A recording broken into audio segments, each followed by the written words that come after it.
पण माझा तोच प्रश्न आहे की संजय निरुपम हे ज्यावेळी शिवसेनेत होते, म्हणजे त्यावेळेच्या अनडिवायडेड शिवसेनेमध्ये होते, त्यावेळी ते बाळासाहेब ठाकरेंचे ब्लू आयड बॉय होते. जेव्हा ते काँग्रेसमध्ये गेले तेव्हा ते राहुल गांधींचे ब्लू आयड बॉय झाले. की इतकी की त्यावेळेच्या मुख्यमंत्र्यांची पण कंप्लेंट तुम्ही करायचात, अशी कंप्लेंट मुख्यमंत्री करायचे. आणि इतकं राहुल गांधी तुम्हाला त्या काळी सिरियसली घेत होते ज्यावेळी सत्ता होती त्यांची. आणि जेव्हा आता ते शिवसेनेत आलेले आहेत, शिंदेंकडे आलेले आहेत, तेव्हा फार कमी लोकांना माहिती असेल, पण श्रीकांत शिंदेंच्या गाडीमध्ये एक व्यक्ती कायम असतो आणि दॅट इज संजय निरुपम. तर इकडेही ब्लू आयड बॉय येस झालेले आहेत येस. ते. तर कसं काय जमतं संजय निरुपम तुम्हाला हे सगळं? सर्वप्रथम मी सांगू इच्छितो की माझा जो डोळा आहे तो ब्लू नाही आहे. तुम्ही बघू शकता. हा जो मी सांगितलं ना तुम्हाला की मी जेव्हा पक्षामध्ये काम करतो तेव्हा पक्षाचे जो नेते असतात त्यांच्याबरोबर एक प्रामाणिकपणाने काम करतो आणि एक खूप ट्रान्सपरन्सी ठेवतो मी आपसात. आणि जे काही माझ्या मनात आहे, जो काही माझ्या मनात आयडिया आहे तो मी त्यांच्याबरोबर शेअर करतो. जेव्हा मी अनडिवायडेड शिवसेनामध्ये होतो, बाळासाहेब मला खूप बाळासाहेबांचा मी लाडका होतो आणि खूप मला माझ्यावर खूप विश्वास होता त्यांच्या. मी दोपहर का सामना सुरू केला आणि दोपहर का सामना जेव्हा आम्ही सुरू केलं तेव्हा बाळासाहेबांना काही असं उम्मीद नसतं की नाही होतं की दोपहर का सामना एक सक्सेसफुल असा एक न्यूजपेपर वृत्तपत्र होऊ शकतो.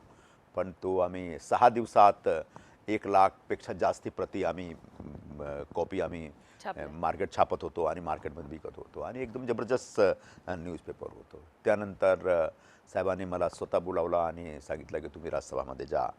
आणि राज्यसभामध्ये जाऊन मी असं नाही की बाकी लोकांसारखे उलटे सीधे धंदे करण्यामध्ये मी व्यस्त असतो. मी राज्यसभामध्ये जाऊन शिवसेनाचा विचार राज्यसभाच्या पटलावर ठेवून संपूर्ण देशात शिवसेनाच्या विचाराचा प्रचार प्रसार केला. तो बाळासाहेब ला खूप आवडत होता आणि त्यामुळे ते माझ्यावर खूप विश्वास करत होते. म्हणून दुसऱ्या संजयना तुम्ही खूपच होतात. दुसरा संजय तोपर्यंत नव्हते तिकडे. जोपर्यंत मी होतो तोपर्यंत तो नव्हते. एक दोन वेळा ते बाळासाहेबांबरोबर ते काहीतरी त्यांची बाचाबाची झाली होती की तुम्ही निरुपमला पाठवला, मी काय इकडे कलम घेसू का. अच्छा. तर त्याने सांगितले काय मी ज्यांना संपादक बनवतो त्यांच्याबरोबर काहीतरी करार केलेला आहे की संपादक त्यानंतर तुम्हाला राज्यसभामध्ये पाठवणार, असं होत नाही. त्याच्यामध्ये लायकी आहे, तुम्ही पाठवला.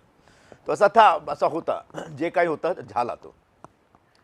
पण काही काही विषयावर आमचा मतभेद झाला आणि आम्ही पक्ष सोडून शिवसेनामध्ये काँग्रेसमध्ये गेलो. आणि काँग्रेसमध्ये मी काम करत होतो एकदम. मग इकडचे जो काँग्रेसचे लोक होते तुम्हाला कधी ॲक्सेप्ट केलेत नाही. पण जो नेते मंडळी होते दिल्लीमध्ये त्यांना असा वाटला की नाही ते संजय निरुपममध्ये काहीतरी पोटेन्शियल आहे, यूज केला पाहिजे. आणि त्यांनी मला यूज केला आणि त्यांनी मला संपूर्ण देशात वेगवेगळ्या राज्यामध्ये ऑब्झर्वर म्हणून पाठवलं. आणि ऑब्झर्वर म्हणून जाऊन म्हणजे तिकडे मी काम करत होतो, मस्ती नाही. बाकी सगळे जाऊन मस्ती करतात. माझ्यावर एकही आरोप कुठल्याही राज्यामध्ये जाऊन केल्यानंतर कोणी लावू शकलं नाही. एकदम प्रामाणिकपणाने काम केलं. तो काँग्रेसचे जो नेते मंडळी होते त्यांना असं समजलं की नाही इथे काम करणारा माणूस चांगला माणूस आहे, त्यामुळे ते मला जवळ घेतले. आता काँग्रेसमध्ये जे काही झालं सर्वांना माहीत आहे की 20 वर्ष झाला. 20 वर्षामध्ये हळूहळू तो काँग्रेसचा जो दिल्लीचा जो समीकरण आहे तो बिघडला. तिकडे दक्षिण भारतीय लोक एवढे आले आहेत की त्यांना संजय निरुपम काय ते समजलं नाही. अच्छा, मी पण थोडा आहे की मला तुम्ही मानसन्मान नाही देणार, तो मी हात जोडून निघून जातो. तो जरा मानसन्मानची कमी झाली. तो मी एकदा सांगितलं की आता मला जर माझ्याकडे जे काही योग्यता आहे, जे काही पोटेन्शियल आहे त्याचा वापर तुम्ही करू शकत नाही तर तुम्ही तुमच्याकडे मी कशासाठी असणार.